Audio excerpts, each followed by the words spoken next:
Have you ever asked yourself this: what if it happens when no one is around? Not at the doctor's. Not with family. Just you. It's a chilling thought, but one that becomes more real the older we get. And sadly, it's more common than most people imagine. Most of us assume we'll have time. That we'll call for help. Or that someone, a neighbor, a loved one, a stranger, will rush in just in time. But the truth is far more brutal. In a heart attack, the first 5 minutes are everything. And what you do in those minutes can mean the difference between survival and tragedy. But here's the hope, and it's powerful. Even if you live alone. Even if you're miles from help. Even if you're not a doctor or nurse. You can survive. If and only if you know what to do. In today's video, we'll walk you through 7 life-saving steps to take the very moment your chest tightens, your breath shortens, and the fear begins to rise, and there's no one there to hold your hand. These aren't complicated medical techniques. You won't need any special tools or training. What you will need is calm, awareness, and readiness. We'll show you exactly how to detect the very first symptoms before it's too late. What to consume immediately that could make a critical difference. How to reduce the load on your heart fast. And how to buy yourself time until emergency help arrives.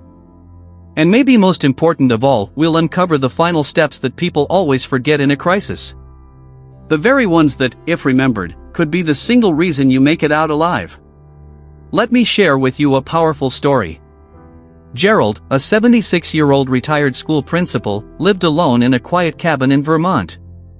One morning, while pouring his coffee, a wave of pressure slammed into his chest. He didn't panic. He didn't wait. He did what he had practiced. Because 6 months earlier, after losing a friend to a silent heart attack, Gerald had made a promise to himself that if it ever came for him, he would be ready. You can be ready too. So don't wait until the worst moment to learn what might save your life. Watch this video to the very end. And make sure the next time your heart speaks, you'll know exactly how to answer. Let's begin. Step number 1, learn to hear the whisper before the scream, spotting the earliest signs. The very first, and perhaps most critical, step to surviving a heart attack when you're all alone, is knowing what it actually feels like. Not what Hollywood tells you. Not the dramatic clutching of the chest. But the quiet, creeping signals your body sends before the storm truly hits.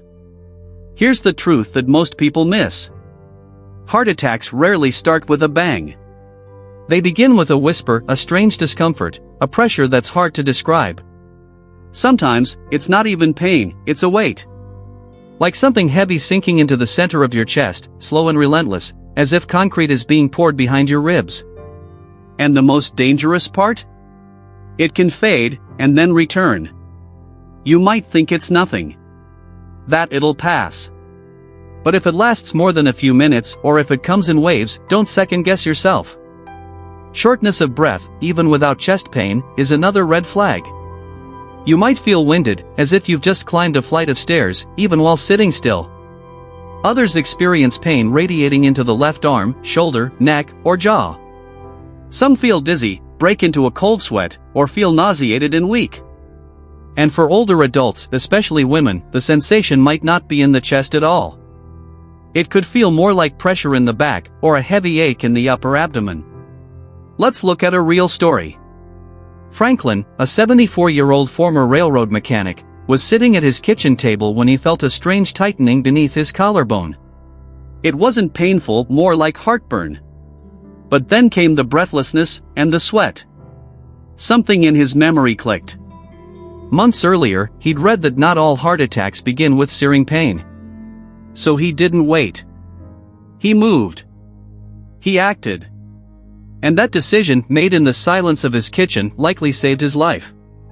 The body doesn't scream without warning. It whispers first. And in a heart attack, those whispers are your one and only window to fight back before the damage becomes irreversible. So the next time something feels off, especially if it's a mix of tightness, breathlessness, or strange fatigue, stop. Right there. Don't brush it off. Don't tell yourself it's just indigestion.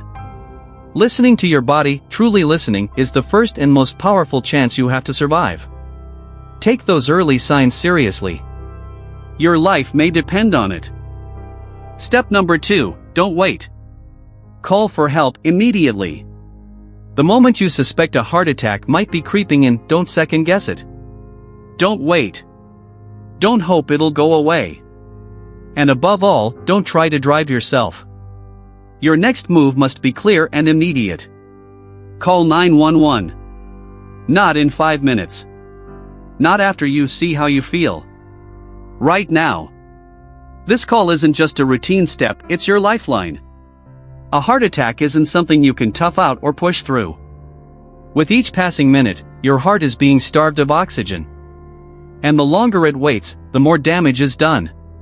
But when you call 911, help is already in motion. You're not alone anymore. Emergency responders are trained to handle exactly this. They'll bring oxygen, medication, a defibrillator, and the skills to keep your heart going even if it stops before the hospital doors swing open. And here's something people often overlook. Heart attack symptoms can escalate fast. 1 minute you're upright, the next, your body gives out. That's why driving yourself is one of the riskiest decisions you could make. You could pass out behind the wheel, crash, or delay your treatment just when every second matters. So don't take that gamble. Let the experts come to you. Let me share the story of Evelyn, a 78-year-old widow who lived alone in a quiet neighborhood. One chilly morning, she felt a strange ache in her left shoulder, followed by cold sweat and sudden nausea. Her instinct was to call her son, but then she remembered what a nurse once told her. If you're alone and suspect a heart attack, call 911 first. Talk to family later. So she did. By the time the ambulance arrived, her symptoms had worsened. But the emergency crew was ready. They stabilized her on the spot. And that call may have made all the difference. Here's something that might surprise you. You don't need to be 100% sure it's a heart attack to call for help. Dispatchers aren't there to judge, they're there to save lives. They'd much rather send a team for a false alarm than miss a chance to save someone who hesitated too long. So keep your phone close, especially if you live alone. Know where the emergency call button is on your screen, even when the phone is locked. Many smartphones now allow you to dial 911 with just a couple of taps. Learn how to do it. Teach your hands the motion. And if you're still with us in this video and finding this information helpful, drop a comment below with the number 2, that way, we'll know you're following along. And if you haven't already, hit subscribe and turn on that notification bell so you never miss a life-saving tip. Alright, now let's move on. Step number 3, calm your nerves, and slowly chew an aspirin.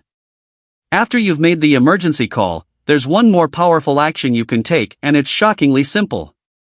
Chew an aspirin. Not swallow. Not sip with water. Chew. Slowly. Deliberately. Even if your hands are trembling and your heart is pounding like a drum.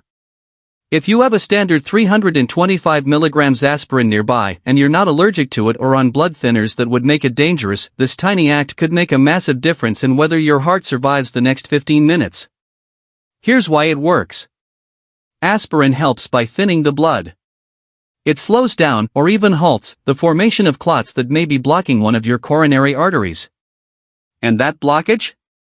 That's the heart attack in motion. When you chew the aspirin, rather than swallow it whole, the medication absorbs faster into your bloodstream. That speed can be life-saving. Studies show it might buy you several precious minutes, enough for blood to begin flowing again, even just partially, before paramedics arrive. Now, a word of caution. Aspirin on an empty stomach can be rough, but in the face of a heart attack, that risk is minor compared to the danger of doing nothing. Also, avoid using enteric-coated or time-release aspirin if you can, those versions take longer to work. But if that's all you have? Still chew it. Speed matters more than comfort. Let me share a real-life moment. Joe, 72, woke up one morning with a crushing pressure climbing from his chest to his jaw. He remembered reading about aspirin in an old health article. He walked to the kitchen, hands shaky, and reached into a jar in the cupboard. He sat down, placed a single aspirin in his mouth, and began to chew slowly, methodically, while waiting for help. Later, his cardiologist told him that simple act likely saved a major portion of his heart muscle. That little white pill didn't just relieve symptoms. It changed the outcome. If you live alone, plan ahead. Keep aspirin in a few easy-to-reach places: your bedside table, kitchen drawer, wallet. Make sure it's within date. And let someone close to you know where you keep it. This is not just a hack. It's standard protocol in emergency rooms. Paramedics across the world carry it. It's backed by science, tested by time, and proven to work. When seconds count, chewing that aspirin may be the thing that decides. Will you return home from the hospital or not make it there at all? Step number 4, sit down. Stay still. Let your heart catch its breath. You've already called for help. You've taken that life-saving aspirin. Now comes a step that feels deceptively simple but could be the most critical of all. Stop moving. Sit or lie down. And do nothing else. This is not the moment to straighten up the house. This is not when you check the door, turn off the stove, or just do one more thing. Any extra movement, no matter how small, adds strain to a heart already starving for oxygen. The goal now is singular. Relieve the pressure on your heart. Ideally, sit upright in a chair with back support. Place your feet flat on the floor. Let your arms rest gently on your lap. This position helps ease the heart's workload, allowing blood to flow with as little resistance as possible. But if you feel faint, dizzy, or like the room is starting to spin, don't fight it. Lie down gently on your side with your head slightly elevated. Keep your airway open and your breath steady. And please, let go of the old instinct to push through the pain. That mindset may serve you in other parts of life. But not here. Not now. This is not weakness. This is wisdom.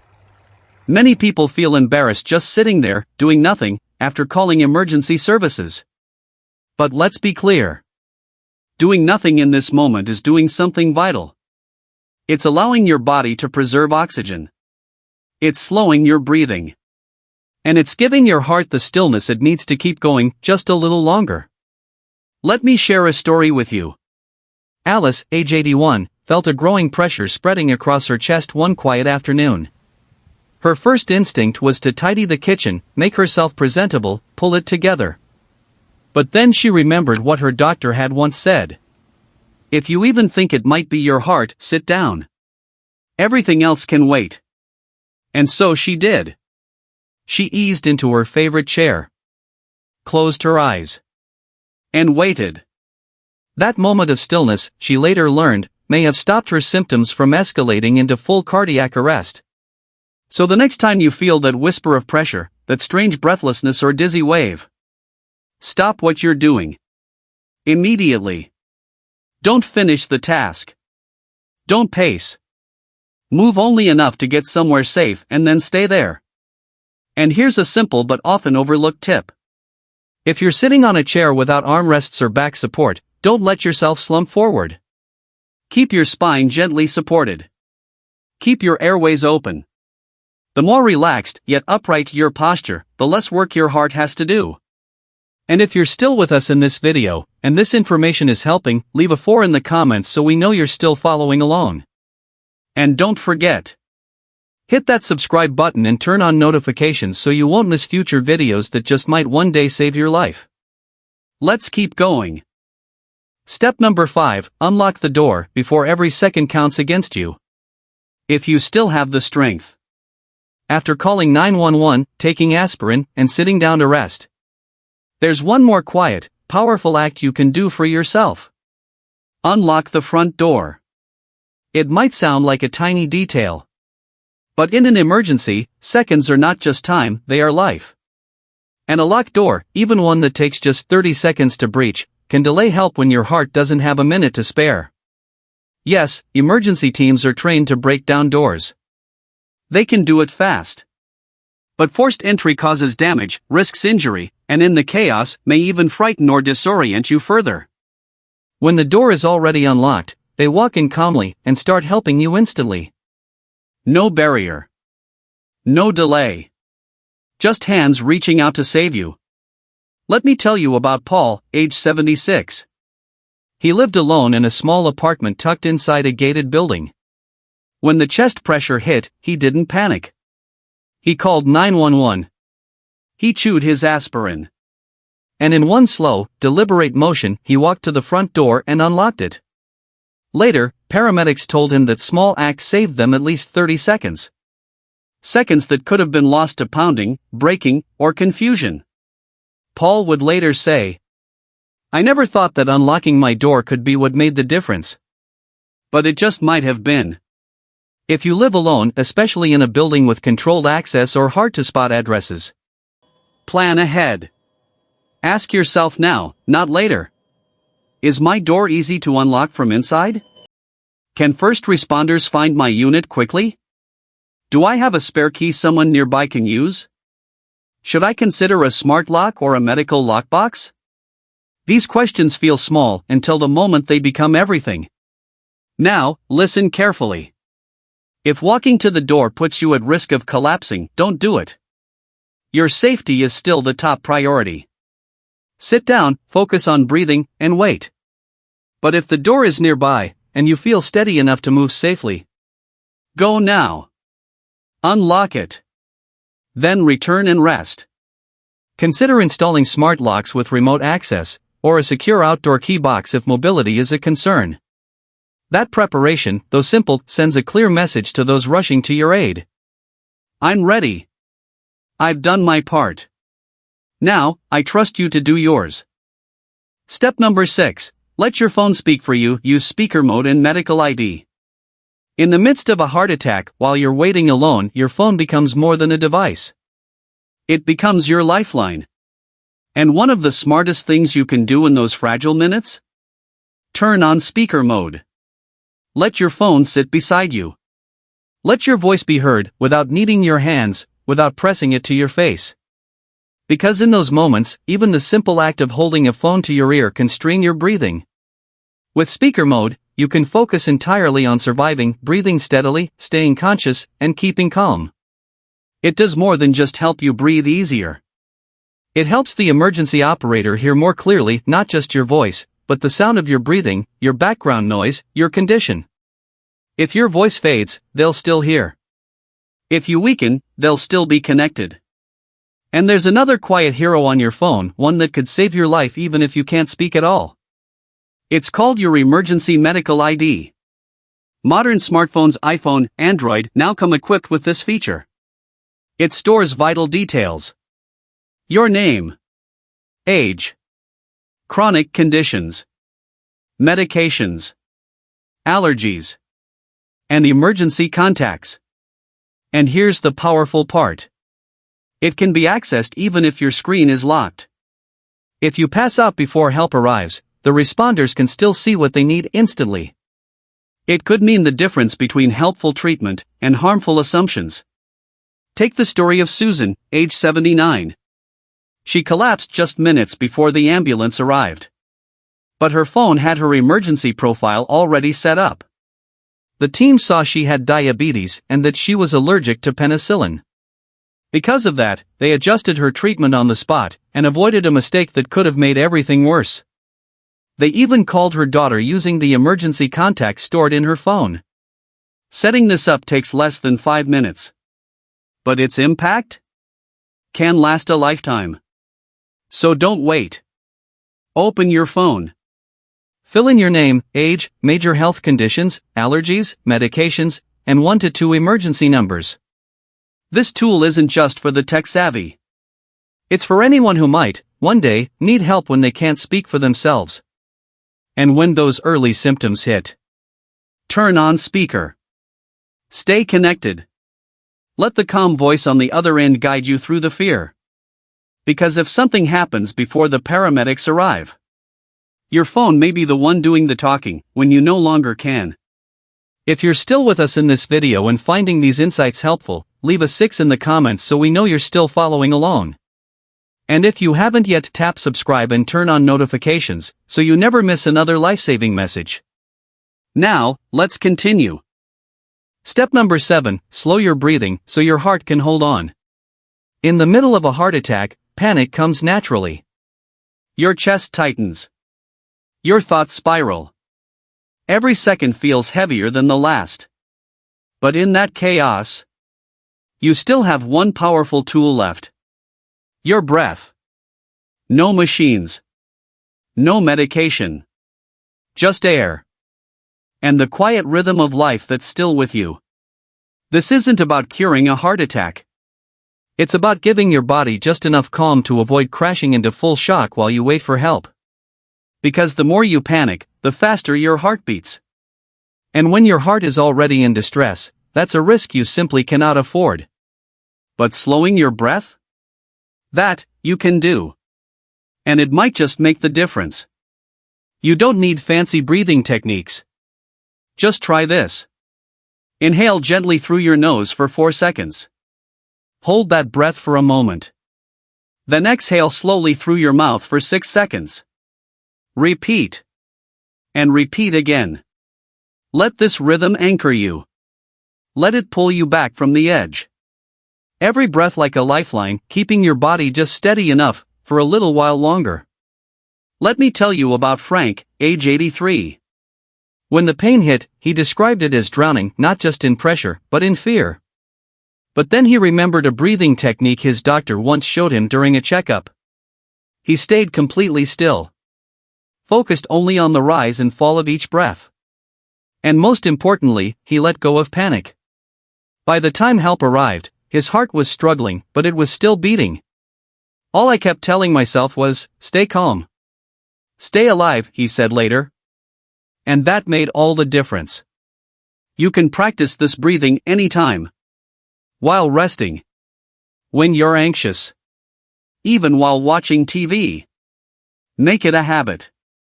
Because the more familiar it becomes, the more automatic your body's response will be in a real emergency. Breath alone won't heal your arteries. But it can stretch time. It can keep oxygen moving. It can help your heart hold on until help arrives. And sometimes, in those last few critical minutes, that's all you need. So be still. Breathe. And live. Final thoughts when you're alone. But not powerless. Surviving a heart attack when you're alone isn't just about luck. It's about readiness, awareness, and the ability to act even when fear tries to paralyze you. Each of the 7 steps may seem small on its own. But together, they form a chain. A lifeline of simple decisions that, linked in the right order, can be strong enough to hold you through the darkest minutes of your life. Recognize the early warning signs. Call emergency services without hesitation. Chew an aspirin if it's safe. Sit or lie down to conserve energy. Unlock the door so help can reach you faster. Use your phone wisely, speaker mode, medical ID. Slow your breathing to keep your heart steady. Every single step buys you time. Each one gives you back a bit of control. And each one whispers a powerful truth. Even when you're alone, you are not helpless. A heart attack is terrifying. Not just because of the pain, but because of the silence. Because for a moment, it feels like no one is coming. But these actions, they are your voice. They are your shield. They are proof that you are not waiting passively, you are fighting back. Think of Frank, 83 years old. The fear hit like a wave. But he remembered to breathe. To stay still. To trust that help was on the way. I just kept saying to myself, stay calm. Stay alive. And he did. So if you take one thing from this video, let it be this. You may be alone. But you're not powerless. You have the knowledge. You have the tools. And now, you have a plan. Stay steady. Stay breathing. Stay alive.